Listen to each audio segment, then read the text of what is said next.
Assalamualaikum warahmatullahi wabarakatuh. Saya Sebastian dari kelas 10E5 dari SMA N1 Dayakolot ingin menjelaskan dua materi kimia. Yang pertama perkembangan sistem periodik unsur dan yang kedua sifat keperiodikan unsur dalam SPU. Yang pertama perkembangan sistem periodik unsur dibagi menjadi 4. Yang pertama Triet de Brenner pada tahun 1829.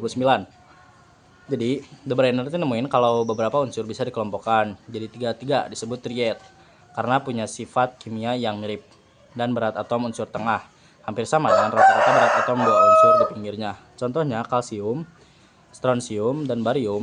Jadi semuanya itu logam, bisa bereaksi sama air, dan berat atom Sr sama dengan Ca plus Ba dibagi 2. Nah, lalu yang kedua ada Octave Newlands tahun 1864. Jadi Newlands ini menyusun unsur berdasarkan kenaikan massa atom relatif.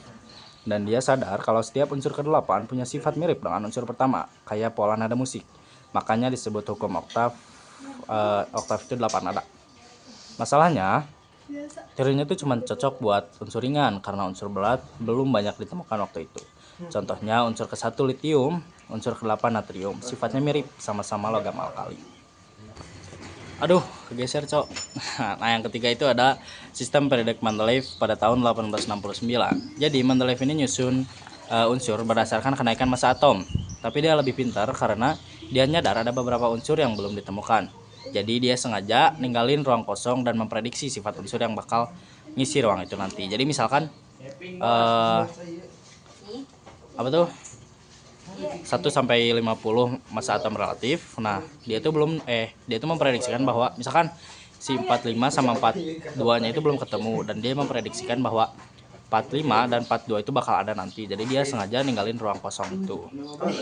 Terus waktu itu contohnya dia tebak bakal ada unsur eka silikon dan ternyata pas ditemukan namanya itu germanium atau Ge dan sifatnya benar banget kayak prediksi dia.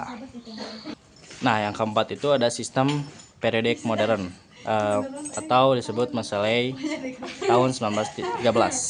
Jadi Henry Moseley memperbaiki sistem Mendeleev dengan cara nyusun unsur berdasarkan nomor atom, jumlah proton, bukan lagi massa atom. Dari sinilah SPU modern yang kita pakai sekarang. Ciri-cirinya, tabelnya terdiri dari periode baris dan golongan. Unsur dalam satu golongan punya sifat kimia mirip. Lalu jumlah kulit elektron ditunjukkan oleh nomor periode. Lalu ada materi kedua, sifat keperiodikan dalam SPU. Jadi sifat-sifat unsur dalam tabel periodik berubah secara teratur dari kiri ke kanan atau atas ke bawah. Ada 4. Yang pertama jari-jari atom. Jadi jari-jari atom itu adalah jarak dari inti atom ke elektron terluar. Ini menunjukkan seberapa besar ukuran atom. Pola perubahannya itu ada 2. Dari atas ke bawah dalam satu golongan makin besar karena jumlah kulit elektron bertambah. Lalu yang kedua dari kiri ke kanan dalam satu periode makin kecil karena jumlah proton makin banyak. Jadi tarikan ini makin kuat ke elektron. Lalu yang kedua ada afinitas elektron. Afinitas elektron adalah energi yang dilepaskan saat suatu atom menangkap satu elektron baru. Makin besar nilainya, berarti atom itu semakin suka nangkepin elektron. Pola perubahannya itu dari kiri ke kanan semakin besar karena atom makin pengen punya elektron biar stabil. Dan yang kedua dari atas ke bawah semakin kecil karena kulit makin jauh dari inti, jadi tarikannya lemah. Nah, yang ketiga itu ada energi ionisasi. Jadi energi ionisasi adalah energi yang dibutuhkan untuk melepaskan satu elektron dari atom netral. Semakin besar energinya, semakin berarti atomnya semakin susah melepas elektron. Pola perubahannya juga ada 2, dari kiri ke kanan semakin besar karena elektronnya makin kuat ketarik ke inti. Dan yang kedua, dari atas ke bawah semakin kecil karena elektron terluar makin jauh dari inti. Yang keempat itu ada keelektronegatifan. Jadi keelektronegatifan itu adalah kemampuan suatu atom untuk menarik elektron dari atom lain dalam sebuah ikatan kimia. Makin besar nilainya, makin kuat juga atom itu narik elektron. Pola perubahannya ada 2 juga.